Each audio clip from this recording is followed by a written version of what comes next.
안녕하세요, 성도 여러분. 6월 달에는 출애굽기 7장부터 22장까지 본문을 가지고 묵상하며 말씀을 나누고 있습니다. 오늘은 출애굽기 15장 34절부터 39절에 있는 본문을 가지고 인생의 쓸문을 만날 때 단물로 변화시키는 법이라는 제목으로 하나님 말씀 증가하겠습니다. 부제로는 마라의 쓴물을 단물로입니다. 중국의 한 남성이 출장을 위해서 서둘러 택시를 타고 공항에 갔습니다. 그런데 비행기를 타지 못하고 다시 집으로 돌아온 것입니다. 이유가 무엇 때문일까요? 4살 된 아들이 아빠 여권에 낙서한 것입니다. 아빠가 이 여권을 볼 때 얼마나 당황스럽겠어요. 그리고 당장 출장을 가야 되는데 비행기도 탈 수 없는 상황입니다. 당연히 회사에서는 상사에게 징계를 받았겠죠. 아들의 장난으로 아빠는 큰 어려움을 겪었습니다. 우스픈 사건이죠. 그런데 우리의 인생에도 이렇게 크고 작은 사고와 문제들이 갑자기 찾아올 때가 있습니다. 세상에 살다 보면 인생에 원하지 않는 쓴물들이 찾아오는 것입니다. 제가 좀 자료를 조사해 봤습니다. 2020년, 2021년 사망자 수를 살펴봤더니 매년 32만 명이 돌아가십니다. 이걸 하루로 계산하면 약 860명이 죽습니다. 이 중에서 사망 원인의 1위가 암이고 5위가 자살입니다. 대부분의 자살은 10대에서부터 40대에 일어납니다. 쉽게 말하자면 이 나이대가 가장 압박과 스트레스를 받는다는 의미일 수 있죠. 그리고 그들에게 찾아온 이 인생의 쓸문이 너무 커서 생명을 끊을 만큼 그런 위기감과 위협을 느낀다는 것입니다. 가계부채는 1900조를 육박했습니다. 세계 1위가 됐습니다. 우리나라는 경제적으로 이미 레드라인을 넘겨간 상태입니다. 아주 위험한 상태인 것이죠. 작년에 폐업한 사업만 88만 개가 됩니다. 결혼은 어떨까요? 2021년 약 19만 건이 결혼을 했는데 이혼은 9만 3천 건 정도가 이미 이혼을 해버렸습니다. 약 48%, 약 50% 가까이가 결혼하면 이혼한다는 것입니다. 슬픈 일이죠. 교통사고도 좀 살펴봤어요. 2021년 부상자 수는 29만 명, 사건 사고는 20만 건, 사망자 수는 약 2,916명입니다. 매일 1,400건이 교통사고, 또 약 8명 정도가 죽습니다. 이 말은 무엇을 뜻할까요? 지금까지 살펴본 여러 가지 문제들, 사고들, 질병들, 사망자 수, 이것은 누군가는 매일 갑작스러운 인생의 아픔을 경험한다는 것을 말합니다. 그리스도인이라고 해서 비켜가는 것이 아닙니다. 누구나 이 세상에 살아가는 동안 갑작스러운 슬픔들, 갑작스러운 아픔들, 인생의 쓴물들이, 크고 작은 인생의 쓸물들이 찾아오는 것입니다. 인생의 고통, 시련, 아픔들이 찾아올 때 우리는 어떻게 이겨낼 수 있을까요? 이것들이 올 때 단물로 바꿀 수 있을까요? 쓴물을 단물로 바꾸는 것은 그리스도인이 가진 가장 중요한 능력의 비결입니다. 오늘 이 비결이 무엇인지 다시 한번 살펴보고자 합니다. 오늘의 본문 자체는 출애굽의 여정이에요. 그 여정 가운데 마라의 쓴물에 대한 사건 이야기입니다. 그 말씀을 좀 살펴보기 전에 먼저 이 전체의 배경이 되는 출애굽 여정들을 살펴보고자 합니다. 출애굽 여정이 특별한 이유는 말세를 만난 우리에게, 이 말세를 만나서 살아가는 우리에게 영적으로 큰 유익을 끼치기 때문에 그렇습니다. 먼저 고린도서 10장 1절의 말씀입니다. 그들에게는 출애굽하려는 이스라엘 백성입니다. 그들에게 일어난 이런 일들, 애굽에서부터 가나안 땅까지 가는 이 모든 순간순간만에 나타난 사건, 사고, 이런 과정들, 여정들은 우리에게 거울이 되고 또한 말세를 만난 우리의 경계로 기록되었느니라라고 기록하고 있습니다. 여러분, 거울이 무엇일까요? 여러분, 아침에 다 거울을 보셨을 것입니다. 그 거울을 보게 되면 저의 모습을 보게 되죠. 자신의 모습을 보게 됩니다. 마치 애굽에서부터 가나안 땅까지 가는 이 여정은, 이 여행은, 하나님의 그 인도하심은 우리의 신앙 여정에 어떻게 가야 하는지를 보여주는 것입니다. 그것이 되게 중요한 여정인 것이죠. 즉, 출애굽의 여정은 우리가 이 세상에서부터 천국까지 가는 어떻게 가야 하는지를 보여줄 수 있는 여정이고 단계인 것입니다. 구약에 여러 인물들이 나오고 사건들이 등장하고 제도들이 나타납니다. 하나님께서는 구약의 인물, 사건, 제도들을 통해서 앞으로 어떤 일이 일어날 것이고 어떤 것들이 성취될 것인지를 보여주셨습니다. 그래서 구약은 그림자라고 말합니다. 그럼 신약은 무엇일까요? 이 구약의 그림자를 성취하는 실체, 진짜 사실들인 것이죠. 이러한 구약과 신약의 관계를 가리켜서 표상학 또는 예표라고 말합니다. 이제 애굽에서 가나안 땅까지 가는 이 여정의, 중요한 여정에 어떤 예표가 있는지 몇 가지 좀 정리해 보겠습니다. 애굽에서 이스라엘 백성이 당한 형편이 있습니다. 첫 번째는 노예예요. 종살이를 하는 것이고, 그래서 200만 명 사람들이 애굽에 여러 성들을 지었습니다. 노역을 했어요. 그리고 자꾸 인구가 늘어나니까 애굽의 위협이 될까봐 남자아이는 다 죽이라는 사형 명령까지 내렸습니다. 민족 말살이 되는 거죠. 어떤 의미에서는. 그렇다면 애굽에 당한 이 종살이 그리고 사형 명령은 오늘 이 시대를 만난 우리에게 어떤 영적인 예표가 될까요? 요한복음 8장 34절에는 예수께서 대답하시되 진실로 진실로 너희에게 이르노니 죄를 범하는 자마다 죄의 종이니라.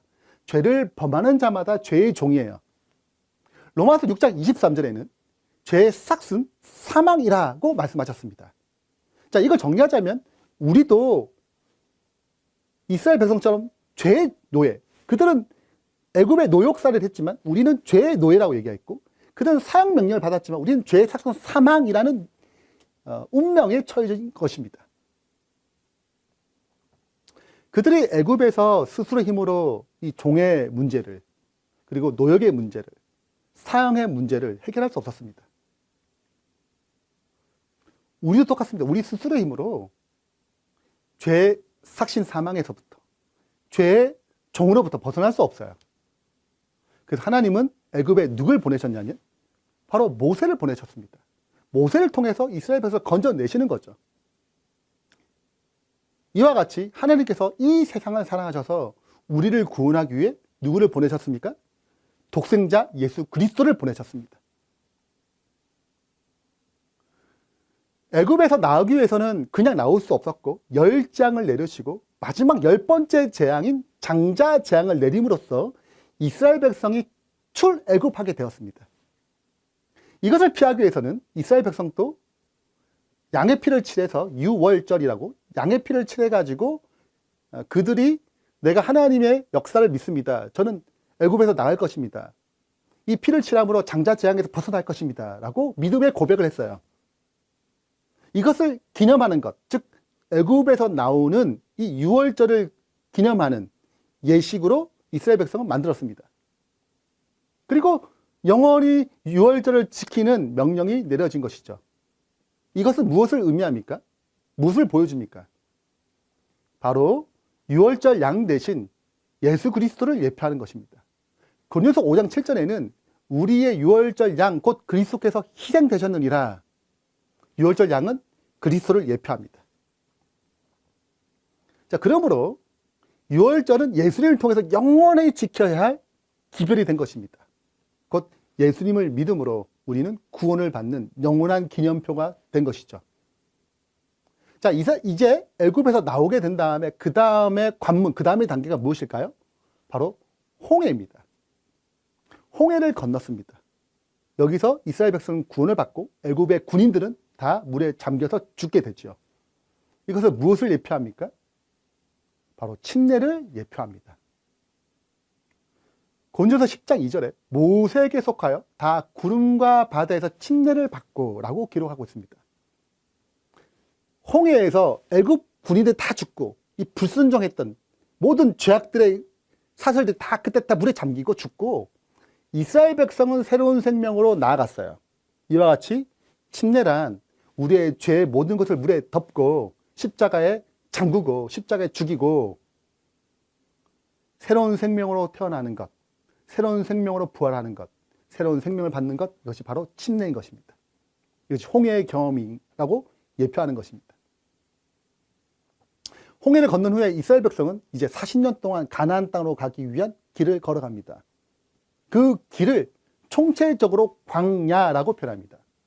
그들은 광야의 길을 걸어야 했어요. 광야는 무엇을 예표할까요? 광야를 생각해 보세요. 아무것도 없는 곳입니다. 사람이 살지 않는 곳입니다. 낮에는 뜨거운 태양으로 너무 덥습니다. 밤에는 기온이 변화가 돼가지고 너무 춥습니다. 먹을 것도 없어요. 마실 물도 쉽게 구하기 어려운 곳이 광야입니다. 200만 명이 광야로 걸어가는 거예요. 살기 불가능한 곳입니다.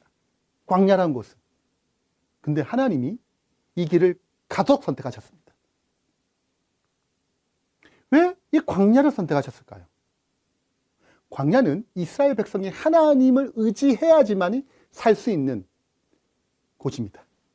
하나님 없으면 이스라엘 백성 자력으로는 절대 살 수 없어요. 그러므로 하나님께서 이 길을 인도하셨기 때문에 하나님만 의지할 때만이 광야에서 살아갈 수 있습니다. 그러므로 광야에 여러 가지 어려움을 당할 때마다, 먹을 것이 없을 때마다, 물이 없을 때마다, 위기가 닥칠 때마다 그들이 해야 할 일은 무엇이냐면 이 길을 인도하신 하나님을 의지해야 했습니다. 광야는 어떤 상황이라도 하나님을 의지하는 법을 배우기 위한 장소인 것입니다. 그래서 하나님은 광야를 선택하셨어요. 정리하자면 광야란 오직 하나님만 의지하는 법을 배우는 학교입니다. 이것을 훈련하는 학교예요. 거듭난 모든 그리스도인들은 하나님의 인도하심을 쫓아서 상황과 환경과 사람을 의지하지 않고 오직 하나님만 의지하는 법을 배워야 합니다. 광야는 그런 곳입니다. 광야에서 이스라엘 백성들이 하나님을 의지할 때 그분은 이스라엘 백성을 책임지시고 먹이시고 보호하시고 인도하시며 그들의 모든 부족을 채워가시는 놀라운 역사의 현장이 광야인 것입니다. 그래서 하나님만 의지하는 법을 배우면서 다음과 같이 이스라엘 백성은 고백하게 되는 것입니다. 하나님 한 분이면 충분합니다. 하나님 한 분이면 충분합니다 라고 고백하는 것입니다. 내려놓음이라는 책의 저자인 이용규 선교사님이 몽고 선교를 준비하면서 어린 아들을 이제 데려가야 한 거죠. 그래서 몽골 선교에 대해서 얘기하면서 이 몽골의 사막을 또 보여주면서 광야를 보여주면서 아들에게 질문합니다. 동현아, 아들 이름 동현이에요. 동현아, 너는 이 사막에, 이 몽골 사막에 가고 싶니? 아니. 아이는 고개를 절레절레 흔들었습니다. 다시 물었어요. 엄마가 지금 여기 가 있는데? 그럼 갈래? 거기 좋아.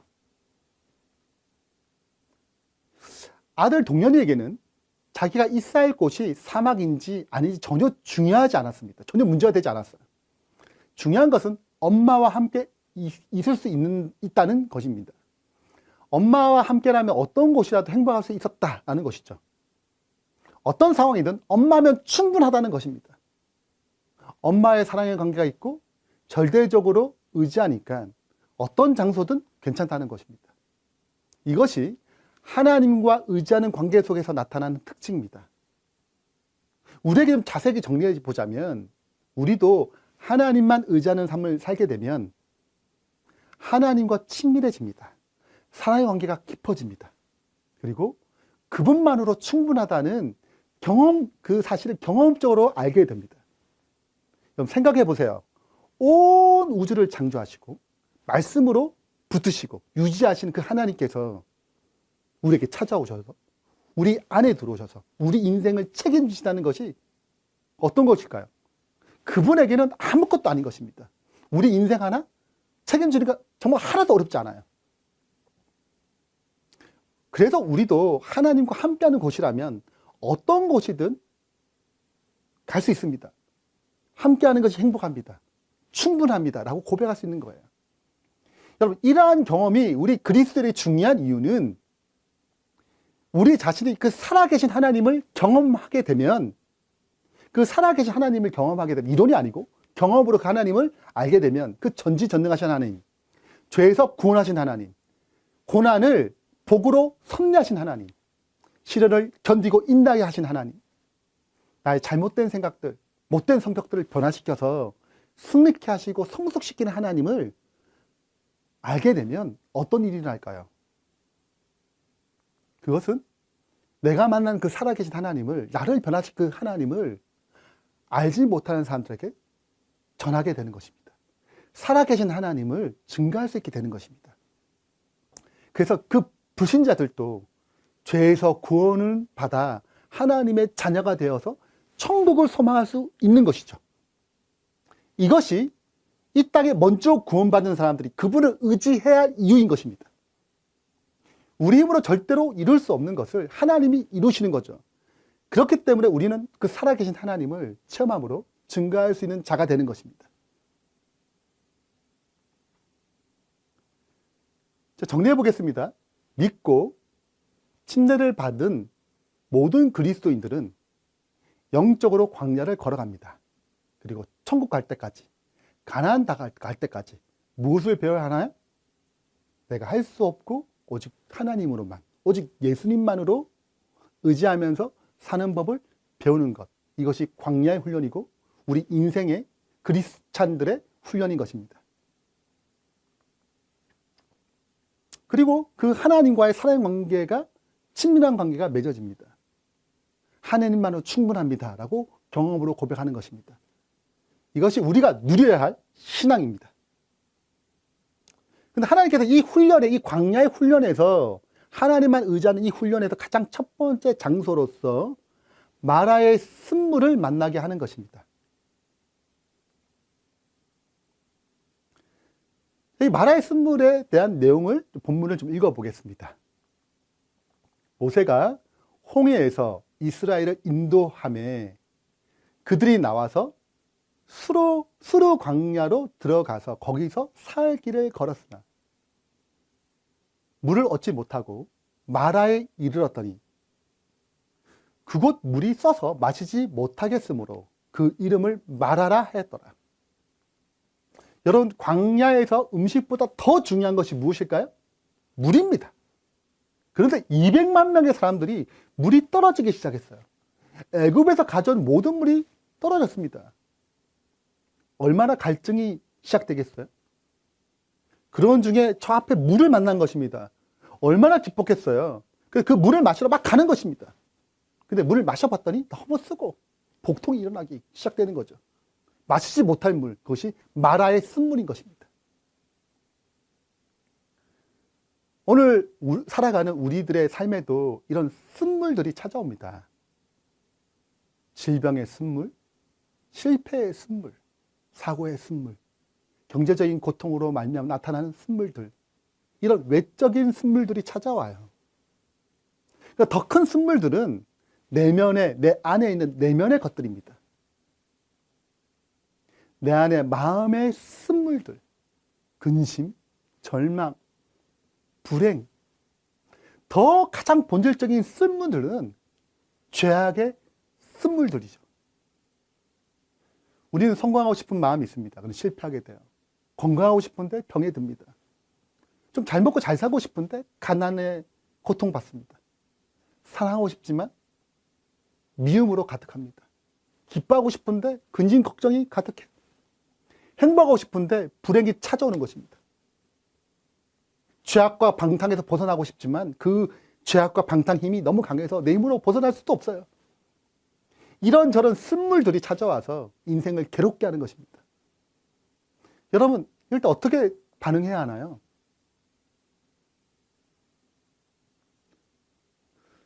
백성이 모세에게 원망하여 이르되 우리가 무엇을 마실까 하매 모세가 여호와께 부르짖었더니. 여러분, 이스라엘 백성 이런 쓴물을 만나니까 어떻게 반응했습니까? 원망했습니다. 모세는 하나님을 찾았고 하나님께 의지했지만 이스라엘 백성은 하나님 아닌 모세를 찾았고 하나님께 기도하는 것이 아닌 모세에게 원망했습니다. 우리가 금방 살펴봤습니다. 광야는 어떤 곳이에요? 하나님을 의지하는 법을 배우는 장소입니다. 그 훈련하는 곳입니다. 그래서 마라의 쓴물을 만났을 때 이스라엘 백성이 무엇을 해야 하나요? 원망이 아닌 하나님께 찾아가서 하나님께 부르짖고 하나님의 도움을 구해야 하는 것입니다. 근데 원망합니다. 불평합니다. 여러분, 우리가 자꾸 어떤 문제를 만났을 때 원망하고 불평하면 어떤 문제가 생길까요? 뇌과학에 의하면 우리의 뇌에 기억을 담당하는 것이 잘 아시겠지만 해마라는 곳입니다. 고리 모양으로 된 곳이 생긴 것이 해마입니다. 기억을 담당하는 중추적인 역할을 하는 곳이죠. 근데 자꾸 원망하고 불평하고 그렇게 되면 우울감이 찾아오죠. 그러면 우리의 기억을 담당하는 이 해마가 어떻게 될까요? 이 뇌세포가 해마의 뇌세포가 파괴된다고 합니다. 그러면 기억을 담당하는 뇌세포가 파괴되면 어떻게 될 것 같아요? 기억이 점점 나빠지는 것입니다. 기억력이 자꾸 쇠퇴해지는 거예요. 신앙에도 하나님을 찾지 않고 상황을 자꾸 원망하고 불신하고 불평하면 기억력이 쇠퇴할 뿐만 아니라 하나님을 의지하는 기억이 자꾸 도태되기 때문에 하나님을 의지해야 되는데 의지할 힘이 더 어려워지는 것입니다. 더 힘들 수밖에 없어요. 그러니까 어떤 문제가 생길 때 우리가 반응해야 될 방법은 원망이 아니에요. 이건 아주 중요한 것입니다.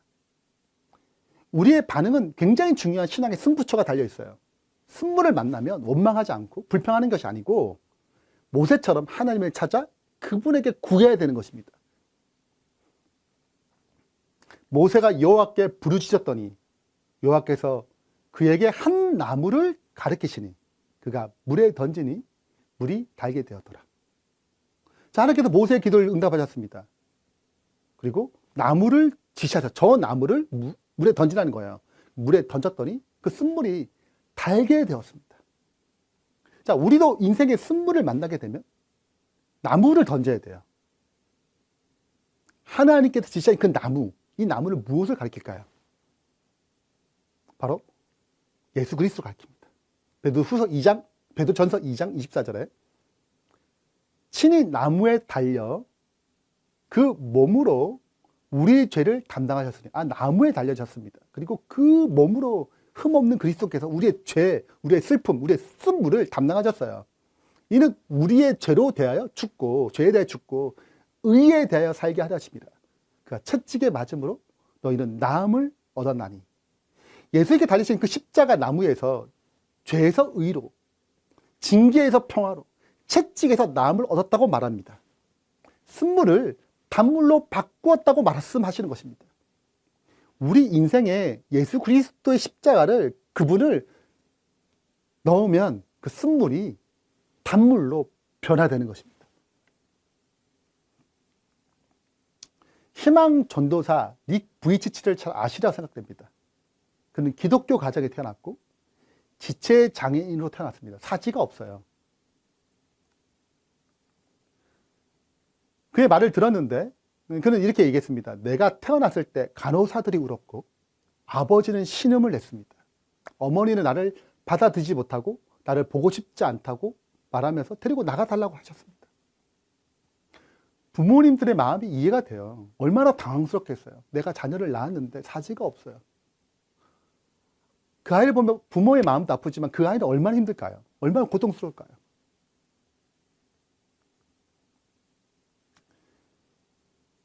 저는 아무것도 할 수 없다는 것을 8살에 깨닫고 자살 시도를 3번이나 했습니다. 저는 매일 손과 발이 자라나도록 하나님께 기도했습니다. 그러나 기도의 응답이 없었습니다.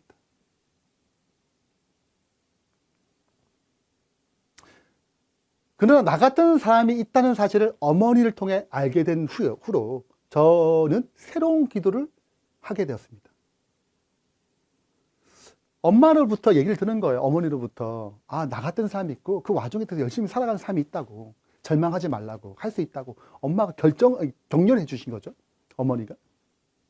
그러니까 새로운 기도를 하게 된 것입니다. 새로운 기도. 그 기도가 뭐예요? 나 있는 모습 그대로 주님께서 쓰시도록. 그리고 마침내 예수님을 통해서 저의 삶이 완전히 바뀌었습니다. 예수님을 통해 삶이 바뀐 거예요. 이 사지가 없는 그가 놀랍게 쓰임 받는 것입니다. 절망하는 사람, 희망이 없는 사람, 불행 가운데 빠져든 사람을 다시 일으켜 세우는 사역으로 그를 쓰시는 것입니다. 최근에 본 사진인데요. 이 사진은 2019년에 팔과 다리가 없는 닉 부이치치가 헝가리 대통령에게 기도하는 장면이에요. 이렇게 된 이유는 닉 부이치치가 헝가리 대표와 만나는 어떤 기회가 생겼는데 거기서 자신이 만난 예수님을 전한 것입니다. 내가 어떻게 변화되는지, 이 희망이 없는 내가 어떻게 이렇게 살아갈 수 있었는지, 그 복음의 감동을 받아가지고 헝가리 대표도, 이 대통령도 예수님을 영접하겠다고 눈물을 흘리며 고백한 것입니다. 그리고 헝가리 대통령이 무릎을 꿇고 예수님을 개인의 구주로 영접하는 장면입니다. 여러분, 이것이 가장 쓴물을 경험한 그 닉부치 같은 인생에게 예수님을 통해서 얼마나 놀라운 단물로 변화시키는, 단물 인생이 되게 하는 놀라운 장면이죠. 그는 플라잉이라는 책에서 쓴물 인생에 대한, 자기 같은 인생에 대한 한탄하는 사람들에 대해서 이렇게 말합니다. 보시다시피 나는 신체적으로 치명적인 장애를 안고 있습니다. 하지만 잠시 이야기를 나누거나 강의를 들어본 이들은 내가 온갖 악조건에도 불구하고 한없는 기쁨을 누리며 살고 있음을 금방 알아챕니다. 어쩜 그렇게 긍정적인지, 한계를 극복할 힘은 어디서 나왔는지 궁금해하며 묻는 이들도 한둘이 아닙니다. 나의 대답은 늘 한결같습니다. 주님의 도우심을 구하죠. 그리고 나서 믿음을 행동으로 옮겨요. 우리의 인생에 쓴물들이 찾아옵니다. 근데 진짜 예수님을 의지하고 만나면 마음이 달라집니다. 생각이 달라집니다. 단물로 바뀌는 것입니다. 외적인 상황과 조건이 바뀌지 않아요. 그러나 이것을 뛰어넘는 마음의 힘을 얻게 됩니다. 여러분, 닉 부이치치 상황이 안 바뀌었어요. 발이 자라거나 다리가 자라지 않았습니다. 상황은 똑같아요. 근데 마음이 바뀌니까, 태도가 바뀌니까 그의 삶이 새로워졌습니다. 손이 자라거나 발이 자라지 않았지만 그러나 그의 마음의 쓴물을 주님을 만나니 단물로 바꿨습니다. 그리고 모든 것이 달라졌습니다. 믿음으로 새로운 삶을 개척하게 된 것입니다. 사도행전 16장 23절에서 25절에 보면 바울이 감옥에 갇히고 찬송한 말씀이 나옵니다. 채찍으로 많이 받았어요. 많이 친 후에 옥에 가두고 간수에게 명하여 든든히 지키라 하니 그가 이러한 명령을 받아 그들을 깊은 감옥 옥에 가두고 그 발을 착고에 든든히 채웠더니 한밤중에 바울과 실라가 기도하고 하나님을 찬송하며. 여러분, 바울과 실라도 이 감옥이 좋았을까요? 힘들었을 거예요. 요즘 감옥 같은 시설이 아니잖아요. 2000년 전에 감옥 시설입니다. 얼마나 축축하고 인격적인 대우를 받지 못하고 인간의 존엄성이 어디 있겠어요? 죄인에게. 그러나 기도하면서 뭘 받았어요? 쓴물을 단물로 바꾸시는 하나님을 다시 한번 붙잡게 된 것입니다. 그러니 찬송이 터져 나왔습니다. 바울에게 있어서 감옥은 그를 불행하게 만들거나 불평하게 만드는 장애가 되지 않았습니다. 우리에게도 실직이나 자포자기나 지불 불가능한 청구서나 점처럼 오르지 않은 성적이나 도저히 비율을 맞출 수 없는 사람을 만났거나 차마 거부할 수 없는 유혹을 만났거나 피할 수 없는 어떤 상황들을, 그리고 떨쳐버릴 수 없는 과거들을, 맞설 수 없는 미래들을, 그런 것들이 우리에게 찾아오는 것입니다. 그래서 나를 더욱 가두고 불편하게 만들고 원망하게 만들어서 우리의 삶을 쓴물 인생으로, 기쁘지 못한 인생으로 만들어 버리는 것입니다. 우리 각자마다 다 감옥들이 있어요. 근데 그것들을, 그 감옥을 쓴물로 채울 수 있습니다. 우리의 생각과 태도에 따라서. 그러나 바울은 예수님 때문에 그 감옥이 쓴물이라는 어떤 장애가 되지 않았습니다. 우리도 이러한 믿음과 이러한 신앙의 성장이 필요합니다. 쓴물을 만나지만 예수님을 만남으로, 예수님을 의지함으로 단물로 변화시키는 믿음의 성장이, 믿음의 태도가 필요한 것이죠.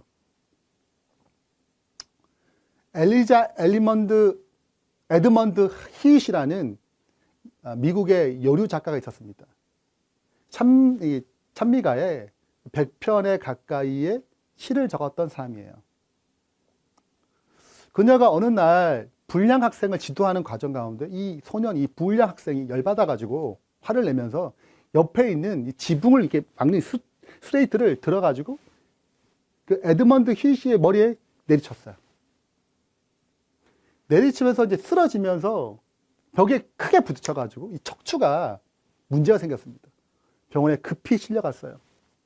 너무 크게 다쳐가지고 움직이면 안 돼요. 6개월 동안 석고로 하반신을 이렇게 해야 했습니다. 대소변도 다 받아내야 했습니다. 본인은 자신이 하나님 참 잘 믿는 그리스도인이라고 생각했는데 이런 모습으로 누워있으니 너무 힘들고 우울했습니다. 무엇보다도 자기에게 그 상처를 준, 이 고통을 준 이 불량 학생이 너무 미운 거예요. 원망이 가득했습니다. 또 결혼도 안 했어요. 처녀의 몸으로 하반신이 불구화되면 앞으로 어떻게 살아가야 하나. 장래에 대한 두려움, 걱정이 가득했습니다. 그런데 어느 날 병실을 청소하는 흑인 아줌마가 들어오는 거예요. 아주머니 들어오는 것입니다. 싱글벙글 웃으면서 콧노래를 부르면서 이제 청소를 하는 거예요. 가만히 누워서 이제 생각해 보니까 청소하는 일이 뭐가 즐겁다고 기쁘다고 저렇게 콧노래를 부르나 생각이 들었어요. 자기 처지와 저 청소 아주머니의 어떤 처지와 비교하면서 그녀가 물었습니다. 아주머니, 청소하는 것이 뭐가 그렇게 좋아서 웃고 노래하며 이렇게 청소하고 있으세요? 근데 그 아주머니는 밝게 웃으면서 이렇게 답변했습니다. 나에게 닥친 어려운 형편과 처지가 찬송으로 바꿀 수 있는 힘을 주신 하나님께, 주님께 그 힘을 주셨으니까 즐거울 수밖에 없지요. 나에게 닥친 이 어려운 형편과 처지를 찬송으로 바꿀 수 있는 힘이 주님이 주셨으니까 내가 즐거울 수밖에 없어요. 기쁠 수밖에 없어요. 라고 얘기하는 것입니다. 그 말을 듣는 순간 큰 충격에 빠졌어요. 자기는 지금까지 원망하고 불평하고 분노하고 그 소녀를 미워하는 마음으로 가득 쳐서 누워있는데 이런 얘기를 들었더니 갑자기 마음에 깊은 회개를 하게 될 것입니다. 아, 주님, 제가 누구를 미워하고 원망하고 했던 그 모든 것들, 그 소년, 그 불량 학생을 용서합니다 하고 회개했어요. 근데 주님의 은혜가 임했고 그 학생을 미워했던 증오심, 그 나쁜 마음들이 다 사라지고 감사와 찬양으로 채워지기 시작했습니다. 쓴물이 단물로 바꾸기는 순간인 것이죠. 그리고 그 은혜에 너무 감사해서 바로 펜을 들고 찬송을 지었습니다. 그것이 주 안에 있는 나에게라는 곡입니다. 주 안에 있는 나에게 딴 근심 있으랴. 십자가 밑에 나아가 내 짐을 풀었네. 십자가가 쓴물을 단물로 바꾸는 핵심 의미죠. 주님을 찬송하면서 할렐루야 할렐루야 내 앞길 험악하여도 나 주님만 따라가리. 우리의 인생에 이게 쓴물이 찾아옵니다. 그 짐을 십자가 나무 밑에 두시길 바랍니다. 주님께서 내 마음을 바꾸셔서 이 상황을 가장 좋은 길로 쓴물을 단물로 변화시키는 역사로 인도할 것입니다. 그 첫 번째가 우리의 마음이에요. 로마서 8장 28절에는 우리가 알거니와 하나님을 사랑하는 자, 곧 그의 뜻대로 부르심 입은 자들에게는 모든 것이 협력하여 선을 이룬다고 말씀하셨습니다. 그러니까 우리 인생에 쓴물이 오고 고난이 오고 역경이 와요. 우리 힘으로 해결할 수 없는 어려움들이 찾아옵니다. 근데 우리가 그 쓴물을 주님께 맡기고 주님을 통해서 단물로 바꾼다면 선을 이루어 가시는 하나님의 놀라운 사랑과 섭리가 그 속에 일어나는 것입니다. 그리고 이 세상에서 살아계신 하나님을 증거할 수 있는 것입니다.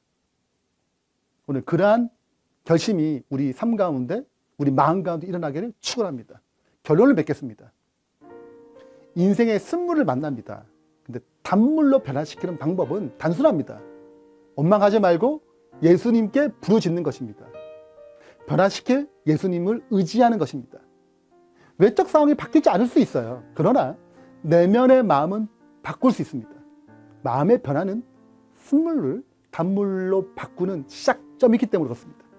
이것을 기억하시고 예수님을 통해서 쓴물의 인생을 단물의 인생으로 변화시키는 복이 임하기를 간절히 바라면서 말씀 마치겠습니다. 기도하겠습니다. 하늘에 계신 하나님 아버지, 오늘 우리의 삶 가운데 수많은 쓴물들이 찾아옵니다. 그리고 지금 내 상황 자체가 쓴물로 가득 찰 수 있습니다. 원망하고 불평할 수 있습니다. 그러나 주님, 이제 말씀에 의지하여 내 마음의 쓴물을 예수님을 통해서 단물로 변화시켜 주시옵소서.